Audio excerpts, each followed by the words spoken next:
तुम्ही कधी अपेक्षा केली नसेल ते तुम्हाला मिळेल. तुमचा यावर विश्वास असेल तर आत्ताच व्हिडिओला लाईक करून चॅनलला सबस्क्राईब करा व असेच व्हिडिओ बघण्यासाठी कमेंटमध्ये श्री स्वामी समर्थ लिहायला विसरू नका. भाग्यवंत ठराल. मित्रांनो, दगडातून मूर्ती बनण्यासाठी दगडाला टाकीचे घाव सोसावे लागतात. तसेच आपल्यातील मानवी मूर्ती बनण्यासाठी आपल्यालाही परिस्थितीचे घाव सोसावे लागतात. श्री स्वामी समर्थ. तुमची खरीखुरी श्रद्धा योग्य ठिकाणी असेल तर पाषाणलाही देवत्व येते. खूप अडचणी आहेत जीवनात, परंतु त्यांना समोर जाण्याची शक्ती फक्त स्वामींमुळे येते. गरिबाला केलेले दान आणि सद्गुरू स्वामींचे मुखात घेतलेले नाव कधी वाया जात नाही. भिवू नकोस, मी तुझ्या पाठीशी आहे. जो असे कारण सर्व सृष्टीसी, अकारणे जो लावी भक्तीसी, भुलवी मनांच्या दंभ युक्तीशी, असा अविनाशी स्वामी माझा. जीवनाच्या बँकेत पुण्याचा बॅलेन्स पुरेसा असेल तर सुखाचा चेक कधीच बाउन्स होणार नाही. श्री स्वामी समर्थ. देवाला हे कधीच सांगू नका की तुमच्या अडचणी किती मोठ्या आहेत. त्या अडचणींना सांगा की तुमचा देव किती मोठा आहे. ज्यावेळी तू जाशील काळोखात त्यावेळी तुझी सावलीही सोडेल साथ. तू घाबरू नकोस, स्वामीच पकडतील तुझा हात. ब्रह्मांड नायक. जाणीव ठेव शुद्ध मनासी, काय व्यर्थ बरळतो. कशाशी असो भूक त्यासी, तू पुढे काय ठेवितो. जाणले समर्था तुम्ही माझ्या मनीचे भाव, म्हणूनच ओठावर असते केवळ स्वामी समर्थांचे नाव. स्वामींची लीला अपरंपार आहे. फक्त मनापासून श्रद्धा आणि विश्वास ठेवा. बंद केले नयन माझे चित्त रूप बघुनी तुझे. स्वामी तिन्ही जगाचा तू माय बाप हाय या जनाचा. विश्वास ठेव, जिथे संपते मर्यादा तुझी तिथून साथ देतो मी तुझी. आयुष्यात तुम्ही कितीही आनंदी आहात हे महत्त्वाचे नाही, तुमच्यामुळे किती जण आनंदी आहेत याला जास्त महत्त्व आहे. श्री स्वामी समर्थ. उगाची भीतोसी भय हे पळू दे, जवळी उभी स्वामी शक्ती कळू दे. जगी जन्म मृत्यू असे खेळ ज्याचा, नको घाबरू तू असे बाळ त्याचा. यशस्वी होण्याचा एक उत्तम पर्याय आहे. दुसऱ्याचं भलं झालेलं पाहण्याची ताकद आपल्या मनात असली पाहिजे. नको होऊ उदास, मी हायच तुझ्या आसपास. डोळे बंद करून कर आठवण बघ मी, हाय तुझा विश्वास. श्री स्वामी समर्थ. येणाऱ्या संकटावर मात कशी करता येईल याचा एवढा विचार करा की संकटालाही येण्याआधी विचार करावा लागेल. तू कोणाला फसवू नकोस, मी आहे तुझ्या पाठीशी. तुझी फसवणूक होऊ देणार नाही. साधं सोपं जगावं, दिलखुश हसावं, न लाजता रडावं, राग आला तर चिडावं, पण झालं गेलं तिथल्या तिथेच सोडावं. कितीही संकटे आली तरी स्वामींचा हात माझ्या खांद्यावर असावा आणि मृत्यूला जवळ करतानाही माझा देह माऊलींच्या मांडीवर असावा. मी शरीराने तुम्हाला दिसत नसलो तरी मी सदैव तुमच्या पाठीशी राहील. श्री स्वामी समर्थ. तू कर्मत फिक्र जो हुआ नहीं, मैं करूंगा वो जो तूने सोचा ही नहीं. ऐहिक जीवनाचे नश्वर स्वरूप जाणावे, निष्काम कर्म करावे. मोठा अधिकार संपत्ती यांचा चिरकाल भरवसा मानू नये. श्री स्वामी समर्थ. जय जय रघुवीर समर्थ. संकट तुमच्यातली शक्ती आणि जिद्द पाहण्यासाठीच येत असतात. आपल्या इच्छा पूर्ण होणारच हा विश्वास ठेवा आणि स्वामींवर निशंक सोपवा. कर्म करता राहा, फळ मिळणारच. सूर्य बोलत नाही, त्याचा प्रकाशच त्याचा परिचय देतो. त्याचप्रमाणे तुम्ही तुमच्याबद्दल काही बोलू नका. उत्तम कर्म करा, लोकांचं तुमचा परिचय देतील. तुमच्यामुळे सुखात आहे कारण तुमचे नाव मुखात आहे. श्री स्वामी समर्थ. अडचणी आयुष्यात नव्हे तर मनात असतात. ज्या दिवशी मनावर विजय मिळवाल त्या दिवशी आपोआप मार्ग निघेल. संकटांना कधी कंटाळायचं नसतं, त्यांना समोर जायचं असतं. तू कर्म करत जा, फळाची अपेक्षा न करता. अरे, कर्म करणे हे तुझे कर्तव्य आहे आणि तुझ्या कर्माला योग्य फळ देणे ही माझी जबाबदारी आहे. श्री स्वामी समर्थ. माझ्या नामावर प्रेम करणे म्हणजे माझ्यावर प्रेम करणे होय. भूतकाळाचा दुःख नसावा, वर्तमान काळाचा अहंकार नसावा आणि भविष्य काळाचा मोह नसावा. जर माझे नाव तुझ्या ओठाशी आहे तर घाबरतो कशाला, मी सदैव तुझ्या पाठीशी आहे. जो नुसता नामात राहील त्याला मी अखेरपर्यंत सांभाळेन. ध्येय साध्य करणे कितीही कठीण असो, पण जर आत्मविश्वास असेल तर अशक्य असे काहीच नाही. स्वामी माऊलींचा आधार असला की आयुष्यात कोणत्याही संकटाला सामोरे जाण्याचं बळ मिळतं आणि आशीर्वाद असला की कोणत्याही कार्यात विजय आपलाच होतो हा अनुभव येतो. जिद्द आणि स्वामींवरील भक्ती अशी ठेवायची की नशिबात नसलेल्या गोष्टी सुद्धा मिळाल्या पाहिजेत. ओगाची भितोसी भय हे पळू दे, जवळही उभी स्वामी शक्ती कळू दे. जगी जन्म मृत्यू असे खेळ ज्याचा, नको घाबरोस तू अरे बाळ त्याचा. शुद्ध अंतकरण ठेवून नाम घेतले तर भगवंताच्या कृपेचा अनुभव येईल. नामानेच अंतरंग शुद्ध बनते. मनामध्ये श्रद्धा आणि विश्वास असेल तर कोणतीही गोष्ट अशक्य नाही. जी झुंज तू खेळतो आहेस मनाशी, त्यात तुला मार्ग दाखवत असणार मी. भिवू नकोस, मी तुझ्या पाठीशी आहे. ध्येय साध्य करणे कितीही कठीण असो, पण जर आत्मविश्वास असेल अशक्य असे काहीच नाही. प्राण गेला तरीही दुसऱ्या जीवाची हिंसा करू नये. कोणी नाव ठेवली तर थांबायचं नसतं, आपण आपलं चांगलं काम करायचं असतं. तुझ्या अंतरम्यामध्ये आहे मी, तुला हरू देणार नाही. या कलियुगात तुला एकटे होऊ देणार नाही. वाईट वेळेत साथ सोडलेल्या लोकांकडे लक्ष देऊ नका, पण ज्याने वाईट वेळेत साथ देऊन चांगली वेळ आणून दिली त्यांचे मोल कधी विसरू नका. फक्त स्वतःचा विचार करणारे लोक फार थोड्या काळासाठी प्रगती करतात, पण जे सगळ्यांचा विचार करतात त्यांची प्रगती कायम होत राहते. सुख इतकेच द्या जेणेकरून अहंकार येणार नाही, आणि दुःख इतकेच द्या की देवावरील आस्था ओढू नये. जी झुंज तू खेळत आहेस मनाशी, त्यात तुला मार्ग दाखवणार राहणार आहे मी. भिवू नकोस, मी तुझ्या पाठीशी आहे. असं म्हणतात की काळजी करणारी माणसं मिळायला भाग्य लागतं, पण अशी माणसं आपल्याला मिळाली आहेत हे समजायला जास्त भाग्य लागतं. उपवास हा नेहमी अन्नाचाच का करावा? कधी कधी वाईट विचारांचाही करावा. कधीतरी उपवास अहंकाराचा करावा. कधी उपवास मीपणाचाही करावा. कोणाचीही त्यांच्या सध्याच्या परिस्थितीवरून खिल्ली उडू नये, कारण काळ इतका समर्थशाली आहे की तो एक सामान्य कोळशालाही हळूहळू हिरा बनवतो.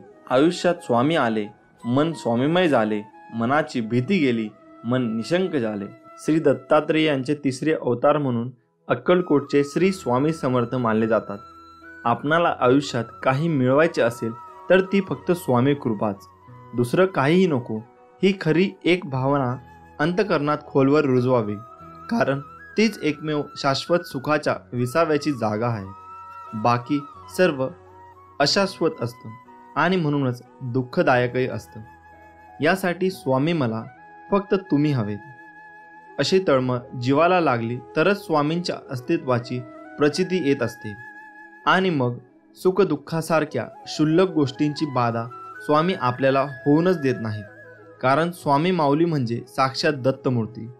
दाय म्हणजे देणारा, सर्व काही आपल्या भक्तावर प्रेमाने लुटवणारा कृपा सिंधूच आहे तो. फक्त आपली अढळ निष्ठा आणि अनन्य प्रेम हवे माऊलीवर. तू कर मत फिक्र, जो हुआ नहीं मैं करूंगा वो जो तूने सोचा ही नहीं. श्री स्वामी समर्थ. स्वामी म्हणतात, फक्त तू कोणाला फसवू नकोस, मी आहे तुझ्या पाठीशी, तुझी फसवणूक होऊ देणार नाही. अडचणी आयुष्यात नव्हे तर मनात असतात. ज्या दिवशी मनावर विजय मिळवाल त्या दिवशी आपोआप मार्ग निघाल.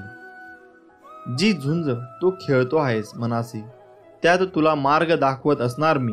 भिवू नकोस, मी तुझ्या पाठीशी आहे. जीवनात सगळ्याच गोष्टी वाईट घडत असतील, एकही गोष्ट आपल्याला पाहिजे तशी होत नसेल तर रडत नाही बसायचं. कदाचित तुमच्या काम करण्याची पद्धत चुकीची असू शकते, फक्त तेव्हा एकच गोष्ट लक्षात ठेवा, जर बाकीचे करू शकतात तर मी का नाही. मला माहीत आहे तुम्ही पूर्ण करू शकता, कारण तुमच्यात तेवढी क्षमता आहे आणि जिद्दसुद्धा.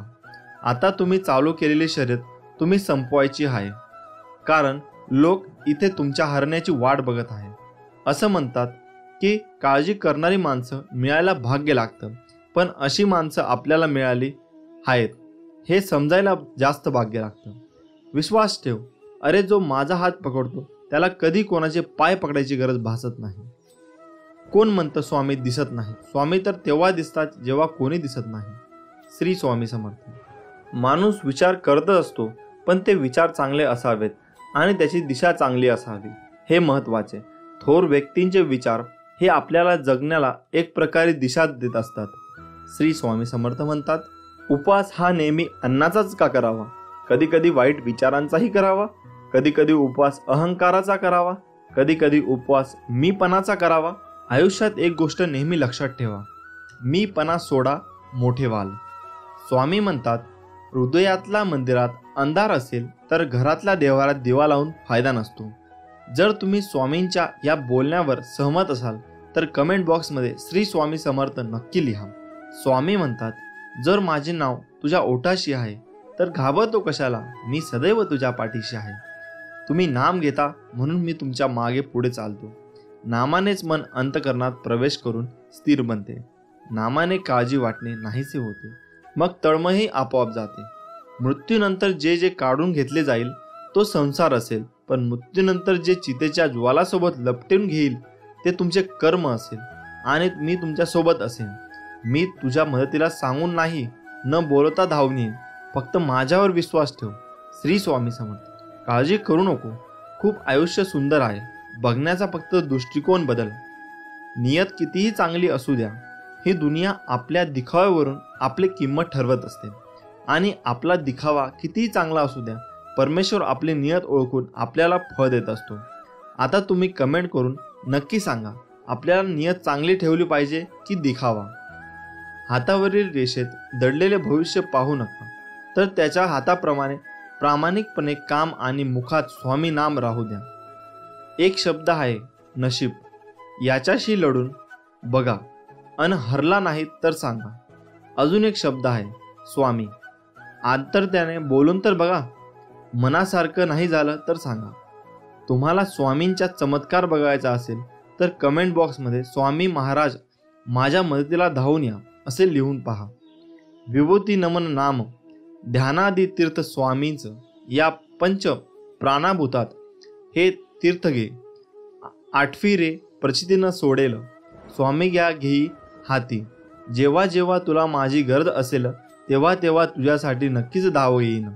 हाच तुला आशीर्वाद. श्री स्वामी समर्थ. प्रार्थनेचे फळ लवकर मिळावे म्हणून स्वामींचा हा उपदेश कायम लक्षात ठेवा. देवाने आपली इच्छा पूर्ण करावी असे प्रत्येकाला वाटते, पण त्या मागण्यात किती आर्तता आहे हे देव ताडून पाहतो. म्हणून स्वामी सांगतात, प्रार्थना सगळेच करतात, परंतु सगळ्यांचीच प्रार्थना फळतेच असे नाही का? याचे कारण स्वामी समर्थ महाराज म्हणतात, एक दृष्टांत देऊन सांगतात. एकदा समस्त शिष्यांसमवेत स्वामी समर्थ महाराज प्रवासात निघाले होते. प्रवासात असताना अवकाळी पाऊस सुरू झाला.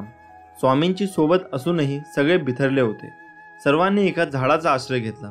सगळेजण पाऊस थांबण्याची वाट पाहत होते, परंतु पावसाचा जोर वाढतच चालला होता. असे चालत राहिले तर पूरसदृश्य परिस्थिती निर्माण होईल, या भीतीने सगळे भक्त स्वामींना शरण गेले. तेव्हा स्वामी म्हणाले, अरे, अशी गयावया करण्यापेक्षा त्या पावसाला हात जोडून विनवणी करा, प्रार्थना करा. सर्वांनी मनापासून प्रार्थना केली तर तो नक्की तुमचं ऐकेल. प्रार्थनेत शक्ती असतेच, परंतु सामूहिक प्रार्थना लवकर फळते. यासाठी सर्वांनी एकमुखाने एक दिलाने प्रार्थना करा. सर्वांना स्वामींचे म्हणणे पटले. सर्व भक्तांनी प्रार्थना केली आणि काय आश्चर्य, पाऊस कमी होत होत पूर्ण थांबला. तात्पर्य हेच, स्वामी म्हणतात, एखादी गोष्ट तळमळीने केली तर तिचे फळ निश्चित मिळते. प्रार्थना अशी करा की समोरच्याला तुमचे ऐकावेच लागेल. एवढी शक्ती तुमच्या शब्दामध्ये आणि भावनेमध्ये असायला हवी, तर ती खरी प्रार्थना. मागणे असे असावे ज्यात केवळ आपल्या हिताचा नाही तर सर्व सृष्टीचा, अर्थात सर्व जीवसृष्टीच्या भल्याचा विचार केला असेल. दुसऱ्याचे वाईट आणि माझे चांगले ही भावना असेल तर तुमची इच्छा कधीच पूर्ण होणार नाही. हे कायम लक्षात ठेवा. स्वामी समर्थ सर्वांचे कल्याण करतील, त्यासाठी आपणही समतेने, ममतेने, आपुलकीने सर्वांचा विचार करायला हवा. श्री स्वामी समर्थ. स्वामी म्हणतात, कधी कधी आयुष्यामध्ये खूप दुःख यातना सहन कराव्या लागतात. असं वाटतं की खरंच देव आहे का, इथपर्यंत शंका येतात. पण खरं तर हीच वेळ आपल्या परीक्षेची असते. विश्वास ठेवा, इथूनच स्वामी लीला सुरू होते, इथूनच खेळ सुरू होतो. फक्त विश्वास तुटू देऊ नका.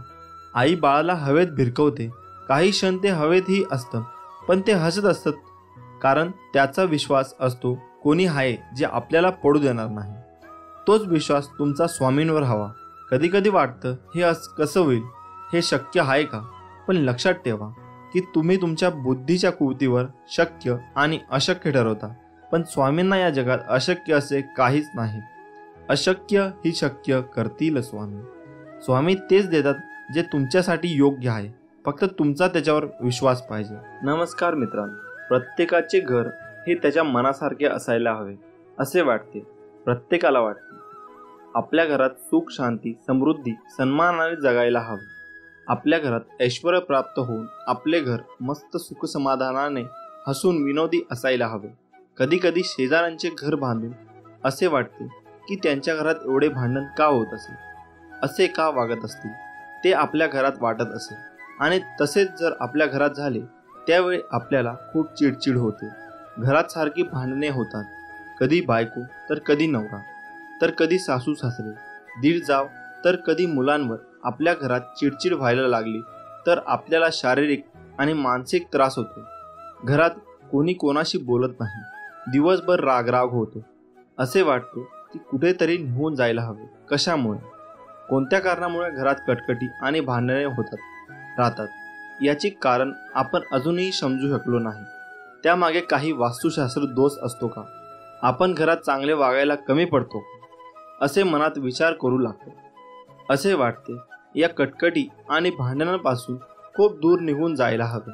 पण त्यावर ते सोल्युशन नाही ना, त्यावर काही निवारण तर असेल ना. कोणत्या कारणामुळे असे होते ते आज आपण जाणून घेऊया. तुम्हाला येथे घरात खूप कटकटी, खूप भांडणे होत असतील तर घरगुती उपाय सांगणार आहोत. करून नक्की पहा. स्वामी समर्थ सर्व ठीक करतील ही भावना मनामध्ये ठेवा. घरात भांडणे होत असेल तर ते कसे थांबवावे? हो, जर घरात भांडण होत असेल तर तुम्ही त्यावर शांत चित्ताने विचार करावा की नेमके कोणत्या कारणाने भांडण होत आहे. आणि भांडण होत असेल अशा वेळी तुम्ही समोरच्यालाही समजावे की तू का चुकतोय, कोणत्या कारणामुळे चुकले. उगाच वाद वाढू नये. त्यांना समजावून त्यावर सोल्युशन आहे कोणताही विचार हा शांत चित्ताने करावा असे समजावे. तसेच घरात सारखे भांडण होत असेल त्यावेळी असे वाटते कुठेतरी दूर निघून जावे, तर तसे करू नका. घरात वाद कधी कधी नकारात्मक ऊर्जेमुळे तसेच वास्तुदोषामुळे होतात. अशा वेळी काही तोडगे आहेत, ते आज तुम्हाला सांगणार आहोत. चला तर मग, घरात भांडणे व वाद होत असतील त्यावर कोणते तोडगे करायला हवे? पहिला, घरात घंटानाद करावा. ज्यावेळी तुम्हाला वाटते की घरात सारखे भांडणे होतात, चिडचिड होते, अशा वेळी तुम्ही घरात जर संध्याकाळी देवाजवळ धूप दीप व घरात घंटानाद केला तर तुमच्या घरातील नकारात्मक ऊर्जा बाहेर निघून घरात सुख समृद्धी वाढेल. दुसरा, गंगाजल शिंपडावे. रोज सकाळी देवपूजा करावी. देवपूजा केल्यानंतर घरात धूप व गंगाजल शिंपडावे, म्हणजे तुमच्या घरात सुख समृद्धी वाढेल. तिसरा, घरात फ्रेश वाटेल असे फोटो लावावे. हो, आता तुम्ही म्हणाल की घरातील कटकटीचा आणि फोटोंचा काय संबंध आहे बरं?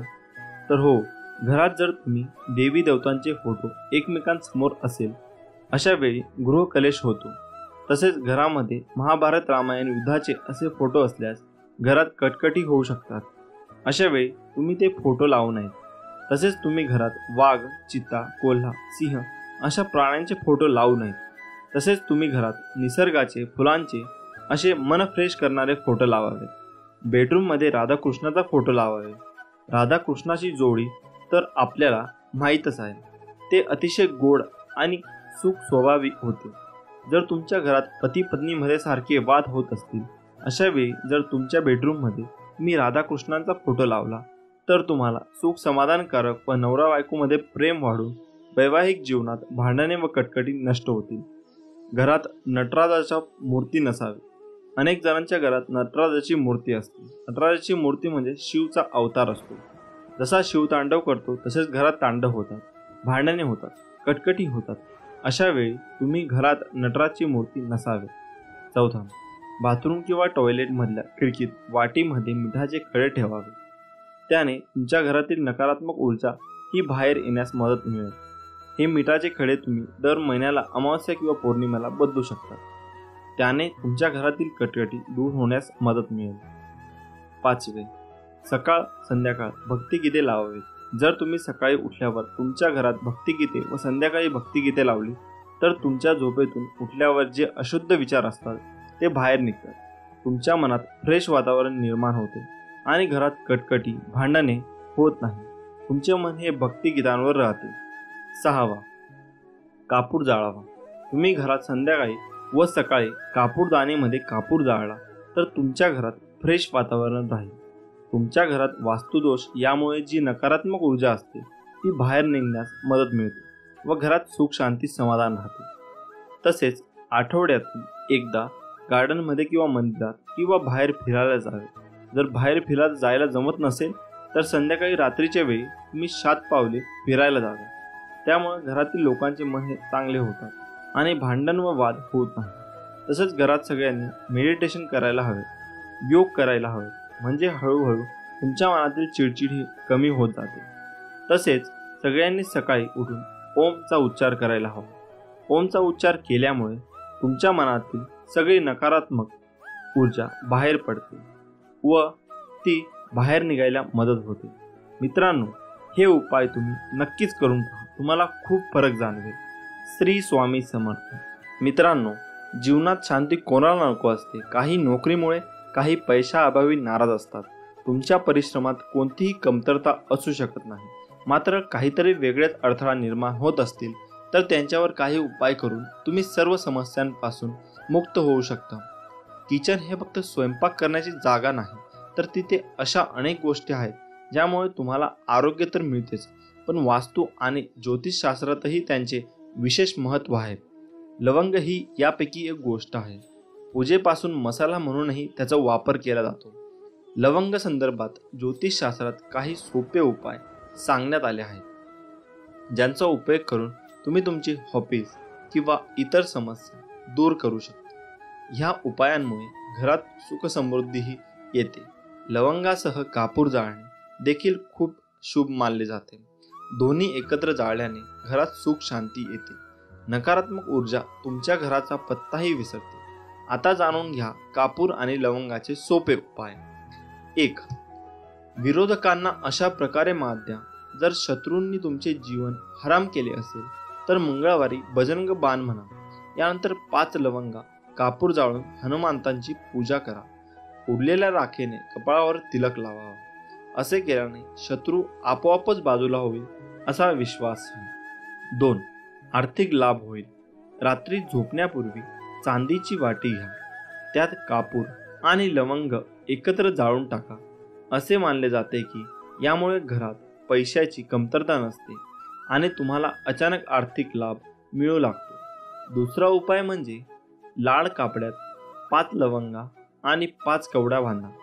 धनाची देवी लक्ष्मीच्या पायावर ठेवा आणि घराच्या तिजोरीत ठेवा. यामुळे घरामध्ये समृद्धी राहते. 3.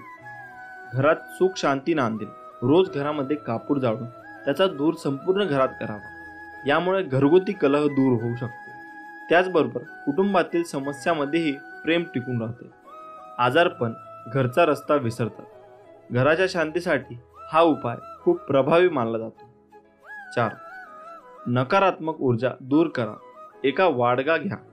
त्यात 5 लवंगा, हिरवी वेलची आणि कापूर जाळून पूजा स्नानासह घरभर दाखवा. त्यामुळे सर्व नकारात्मकता दूर होते. यासोबतच हवेतील विषाणूही नष्ट होतात आणि आजार होण्याची शक्यताही कमी होते. हे काम आठवड्यातून किमान 2दा करा.